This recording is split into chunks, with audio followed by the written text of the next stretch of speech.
Assalamualaikum warahmatullahi wabarakatuh.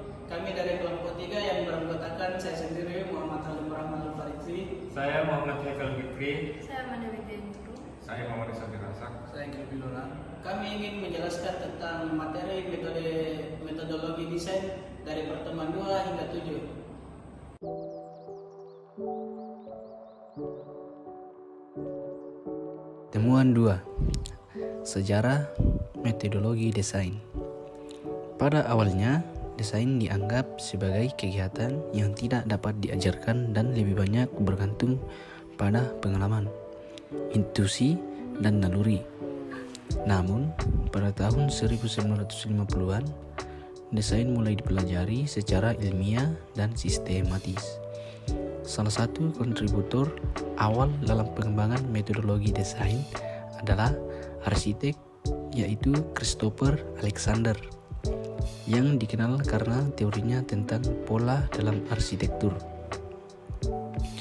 Alexander percaya bahwa bangunan dan objek yang dirancang lainnya harus dibuat menggunakan serangkaian pola atau solusi berulang untuk masalah desain secara umum. Beberapa contoh dalam pola arsitektur yang dikembangkan oleh Alexander antara lain yaitu pola jendela duduk, pola bukaan di sudut, pola tangga belok, pola teras tingkatan, dan pola teras berpagar.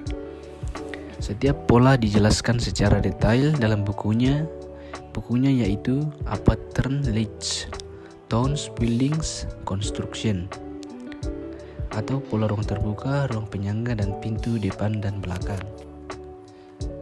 Pada tahun 1960-an, konsep desain berorientasi pengguna mulai berkembang, di mana desain difokuskan pada pengalaman dan kebutuhan pengguna. Ini menjadi dasar untuk pengembangan metodologi desain berbasis pengguna yang masih digunakan hingga saat ini. Selanjutnya, pada tahun 1970-an, proses desain mulai dibagi menjadi tahapan-tahapan yang terstruktur seperti tahap konseptualisasi, perencanaan dan pengembangan, dan evaluasi. Ini memberikan kerangka kerja yang jelas untuk para desainer dan membantu memastikan bahwa semua aspek produk telah dipertimbangkan dengan baik. Selanjutnya, pada tahun 1980-an dan 1990-an, teknologi ini mulai memainkan peran yang semakin penting dalam desain. Ini memunculkan pendekatan desain berbasis komputer, di mana desain dibantu oleh perangkat luar komputer. Teknologi juga kemungkinan penggunaan metode prototyping yang lebih efisien dan efektif. Selanjutnya, pada tahun 2000-an, konsep desain responsif mulai berkembang, di mana desain harus mampu menyesuaikan dengan perubahan lingkungan dan kebutuhan pengguna. Ini memicu pengembangan metodologi desain yang lebih fleksibel dan adaptif. Pada saat itu, metodologi desain terus berkembang dan berubah, didorong oleh teknologi yang semakin maju dan tuntutan pasar yang terus berubah.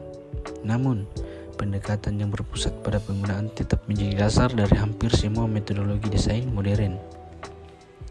Kemunculan metode desain baru pada tahun 1990-an dan 1990-an disebabkan oleh faktor yang mempengaruhi kemunculannya, yakni pertama, metode desain baru pada waktu yang dipengaruhi oleh penerapan novel, metode ilmiah ke novel, dan masalah-masalah yang mendesak akibat Perang Dunia Kedua. Saat itu teknologi semakin berkembang pesat dan perusahaan-perusahaan membutuhkan cara yang lebih efisien untuk memecahkan masalah bisnis dan teknologi mereka. Oleh karena itu, diperlukan metode baru yang sistematis dan ilmiah untuk mengatasi masalah tersebut. Sekian, terima kasih. Metode dalam metodologi. Metode adalah suatu cara atau teknik yang digunakan untuk mencapai tujuan tertentu. Dalam konteks yang lebih luas, metode dapat merujuk pada serangkaian prosedur aturan, atau prinsip yang diterapkan untuk memecahkan masalah atau mencapai hasil yang diinginkan dalam suatu bidang tertentu. Metode juga dapat berupa serangkaian langkah-langkah atau proses yang digunakan untuk melakukan suatu tindakan atau mencapai tujuan, seperti metode penelitian, metode pengajaran, dan metode manajemen. Dalam konteks metodologi desain, metode dapat digunakan untuk memandu proses desain agar lebih terarah dan terstruktur sehingga dapat mencapai tujuan yang diinginkan. Metodologi adalah studi atau pemikiran tentang metode yang digunakan untuk memecahkan masalah atau mencapai tujuan tertentu. Metodologi melibatkan pengembangan, pengujian, dan evaluasi metode-metode yang digunakan dalam bidang-bidang tertentu, seperti sains, teknologi, bisnis, atau seni. Tujuannya adalah untuk mengembangkan atau memperbaiki metode yang dapat meningkatkan efektivitas dan efisiensi dalam mencapai tujuan atau memecahkan masalah dalam bidang tersebut. Perbedaan metode dan metodologi. Perbedaan mendasar antara metode dan metodologi terletak pada fokus utama keduanya.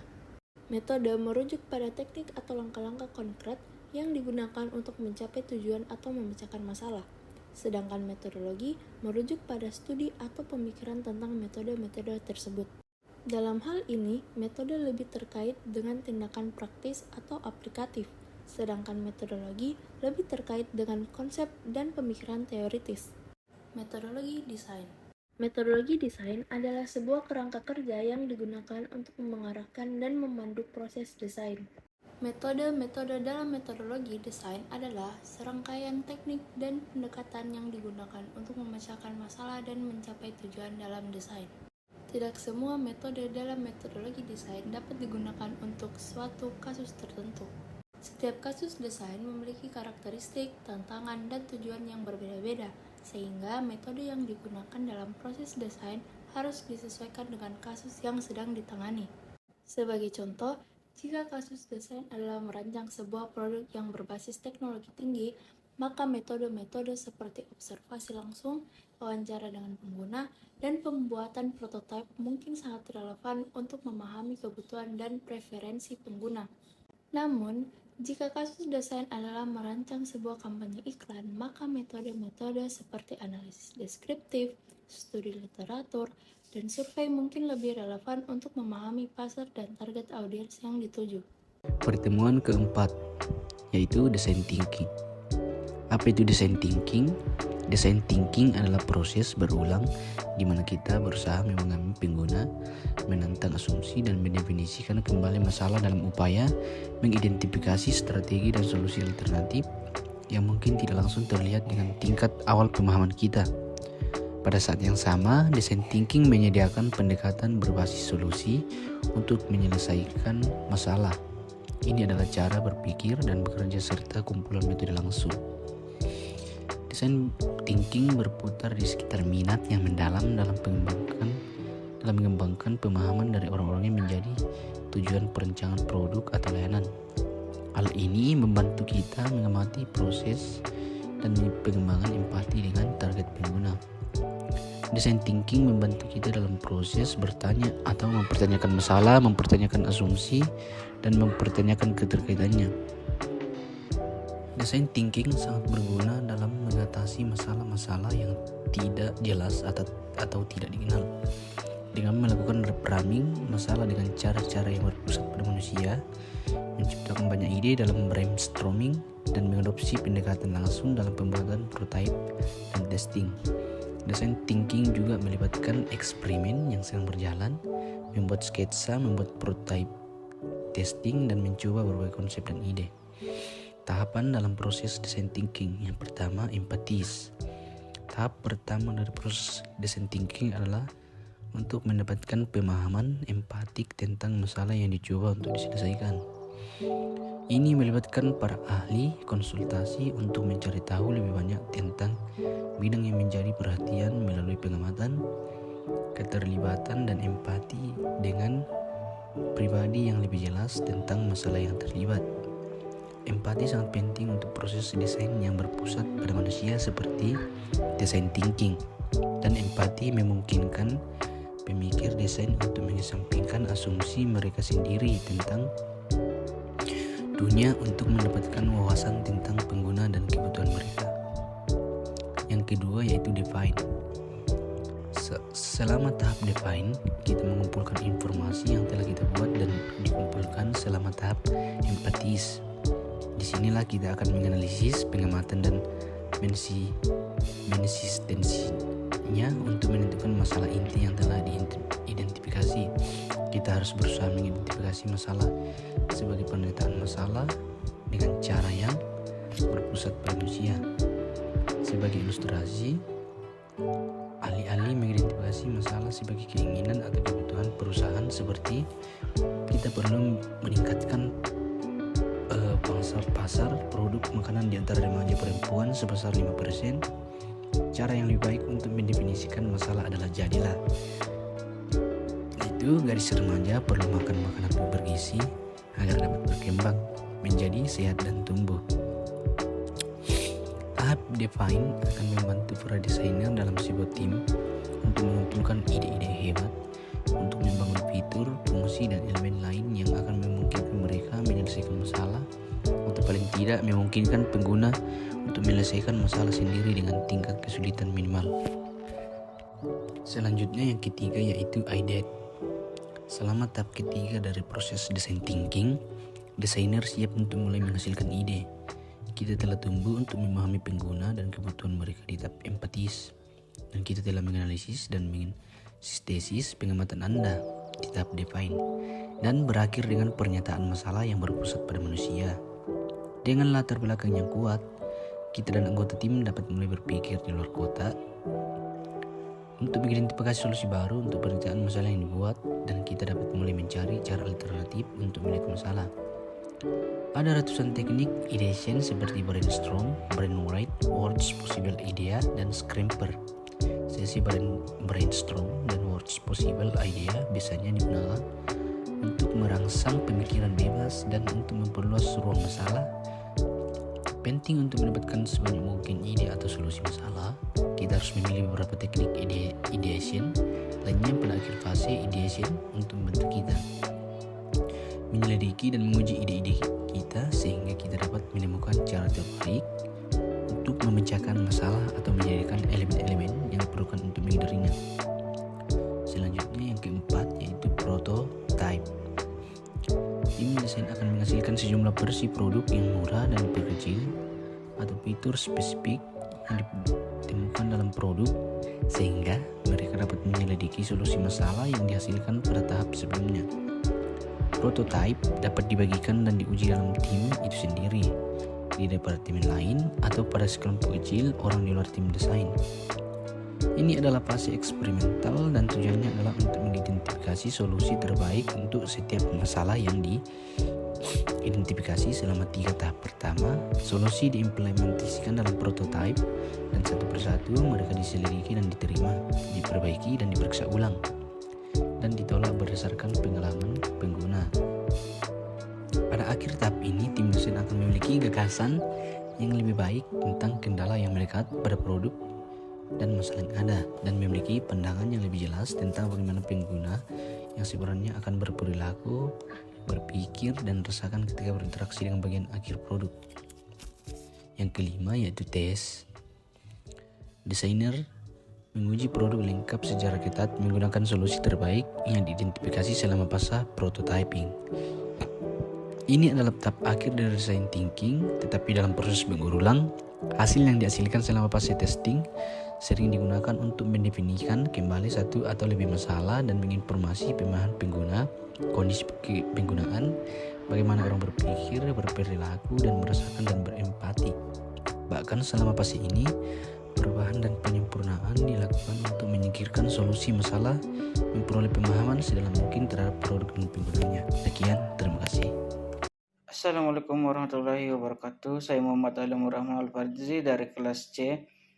Ingin menjelaskan materi pada pertemuan 5 yaitu Creative Thinking. Pertemuan kelima, Creative Thinking. Creative Thinking atau berpikir kreatif adalah kemampuan berpikir yang dimiliki individu dan dapat mengarahkan individu tersebut pada pemikiran yang penuh dengan kreativitas. sehingga dirinya mampu menciptakan sesuatu yang baru dan karya unik yang berbeda dari karya-karya sebelumnya. Creative thinking mampu menyelesaikan setiap permasalahan atau konflik yang terjadi dalam pekerjaan. 5 keterampilan teratas dalam creative thinking yang perlu kita ketahui dan pelajari sehingga kita bisa memiliki teknik berpikir kreatif yang baik. 1. Keterampilan analitik. Tidak peduli apakah perihal tersebut berkaitan dengan teks narasi, sekumpulan data, rencana bisnis, atau rencana pembelajaran. Yang kedua, dalam berpikir secara terbuka kita harus berani untuk menyingkirkan segala asumsi buruk atau pikiran bias yang mungkin kita miliki selama ini. 3. Keterampilan penyelesaian masalah yang baik. Keterampilan dalam menyelesaikan permasalahan yang baik atau yang biasa disebut sebagai problem solving skill. 4. Keterampilan dalam berorganisasi. Dengan berorganisasi kita akan terdorong untuk berpikir maju dan tertantang untuk menciptakan ide-ide baru yang berkaitan dengan kehidupan banyak orang. Kita juga akan memiliki pola pikir atau mindset yang luas. 5. Keterampilan dalam berkomunikasi. Logikanya kita akan merasa kesulitan untuk menjelaskan ide kreativitas kita kepada orang lain jika kita tidak memiliki keterampilan yang baik dalam mengkomunikasikannya. Jadi, untuk memiliki creative thinking yang baik, kita perlu memiliki keterampilan komunikasi yang baik juga. Pentingnya berpikir yaitu dapat menemukan solusi dengan cara yang berbeda, menciptakan inovasi, menemukan solusi efektif sebagai syarat pekerjaan. Syarat berpikir kreatif yaitu mempertanyakan berbagai aspek, mengamati sekitar dan menggabungkan perspektif. Hal-hal atau faktor-faktor pendorong berpikir kreatif. 1. Kepekaan dalam melihat lingkungan. 2. Kebebasan dalam melihat lingkungan atau bertindak. 3. Komitmen yang kuat untuk maju dan berhasil. 4. Optimis dan berani mengambil risiko, termasuk risiko yang paling buruk. 5. Ketekunan untuk berlatih. 6. Hadapi masalah sebagai tantangan. 7. Lingkungan kondusif, tidak kaku dan otoriter. Sekian dan terima kasih. Assalamualaikum warahmatullahi wabarakatuh. Metode gagasan atau ideasi, identifikasi mapping alternatif solusi. Tujuan umum dari mempelajari metode gagasan atau ideasi, identifikasi mapping alternatif solusi adalah untuk membantu seseorang atau tim dalam memperoleh ide-ide dan gagasan yang kreatif dan efektif untuk mengatasi masalah atau tantangan yang dihadapi. Pertama, identifikasi. Mengidentifikasi masalah atau tantangan yang perlu diatasi dan memahami secara mendalam tentang masalah tersebut. 2. Mapping. Mencari solusi alternatif melalui pengumpulan dan pengecekan ide-ide yang sudah ada. Setelah itu dilakukan pemetaan atau mapping dari gagasan-gagasan tersebut dengan cara mengelompokkan atau mengkategorikan ide-ide yang berkaitan satu sama lain. Ketiga, alternatif solusi. Menghasilkan alternatif solusi yang terbaik dalam memilih ide-ide yang paling layak, mempertimbangkan kelebihan dan kekurangan dari setiap solusi, serta mengevaluasi solusi yang telah dihasilkan. Metodologi pemikiran desain utama adalah sebagai berikut. 4D. Metodologi ini membagi proses design thinking menjadi 4 tahap, yaitu discover, design, develop, dan deploy. Mula-mula masalah diidentifikasi, kemudian dipindahkan ke papan gambar, dan akhirnya diterapkan pada tahap terakhir. Berlian ganda. Serupa dengan pendekatan 4D, metodologi berlian ganda mendefinisikan tahapannya sebagai temukan, tentukan, kembangkan, dan kirim. Pada awalnya, beberapa solusi tersedia. Selanjutnya, kami mengidentifikasi area prioritas berdasarkan kebutuhan pengguna. 5D. Metodologi pemikiran desain ini merupakan kombinasi dari 4D dan double diamond. Namun tidak seperti kedua metodologi tersebut, pendekatan ini memungkinkan masuk selama fase apapun dari proses desain produk atau layanan. Deep dive. Ini lebih merupakan alat daripada metodologi. Ini adalah kombinasi dari brainstorming, pembuatan prototipe, dan umpan balik yang digabungkan dengan cara memungkinkan manajer mengembangkan solusi untuk berbagai masalah dan tugas terkait bisnis. Berbagai tahapan dalam deep dive: memahami, mengamati, memvisualisasikan, mengevaluasi, dan memperbaiki, dan menetapkan. Pertama, seseorang perlu memahami kebutuhan, kendala, bidang masalah. Kemudian perlu diamati dengan baik dalam setting dunia nyata, di antara orang-orang nyata. Strategi pemikiran desain lainnya. Pertama, Stage Gate. Metodologi pemikiran desain ini berfokus pada aspek ekonomi dan keuangan dalam menyampaikan ide atau solusi sebagai produk atau layanan. 2. Pentahlon. Metodologi ini adalah salah satu metodologi terpenting dalam pemikiran desain, secara khusus karena memberikan penekanan khusus pada interaksi dengan lingkungan dan orang-orang dalam proses pemikiran desain. Ketiga, Simon Herbert. Metodologi ini membagi proses menjadi 7 tahap berbeda, yaitu menentukan, meneliti, mengideasi, membuat prototipe, memilih atau tujuan, mengimplementasikan, dan mempelajari. Meskipun dianggap sebagai proses non-iteratif, tahapan metodologi Simon Herbert dapat terjadi secara bersamaan. Beberapa metodologi pemikiran desain untuk dipertimbangkan. Pertama, Bootcamp Bootleg atau Stanford. Salah satu metodologi yang paling terdefinisi dengan baik. Ini mendefinisikan langkah-langkahnya sebagai empatis, define, ideate, prototype, dan tes. Kedua, Donut. Metodologi melingkar dan iteratif adalah Donut. Juga dikenal sebagai siklus proses desain iteratif. Dimulai dengan ringkasan desain dan bergerak secara melingkar hingga mencapai solusi. Ketiga, Stuart Pook. Ini adalah kombinasi dari metodologi proses desain melingkar dan linear. Ini berguna untuk masalah teknik. 4. Chaos Circular. Metodologi lain dari pemikiran desain yang melingkar dan berulang. Ini mencakup interaksi perusahaan di dalam lingkaran dan lingkungan serta orang-orang di luar. Kelima, Spiral. Ini mendukung proses inkremental di mana peningkatan dan penyempurnaan produk dilakukan secara bertahap hingga mencapai pembuatan prototipe dan akhirnya inisiasi produk. Sekian dari kelompok kami, semoga bermanfaat. Lebih dan kurangnya mohon dimaafkan. Wabillahi taufiq wal hidayah. Wassalamualaikum warahmatullahi wabarakatuh. Temuan ketujuh. Konsep desain. Konsep desain dan pengembangan konsep desain adalah ide dasar yang memberi desain kedalaman makna, dan arah konsep desain berfungsi untuk memandu pekerjaan desain. Itu juga dapat bertindak sebagai slogan atau menawarkan desain kepada klien. Adapun 14 jenis konsep desain. Yang pertama, fungsi. Konsep fungsional yang menjelaskan apa yang dapat dicapai pengguna dengan sebuah desain. Yang kedua, fitur. Fitur adalah bagaimana fungsi diimplementasikan lebih umum. Konsep desain didasarkan pada fungsi, namun demikian, fitur unik atau berharga dapat digunakan sebagai konsep.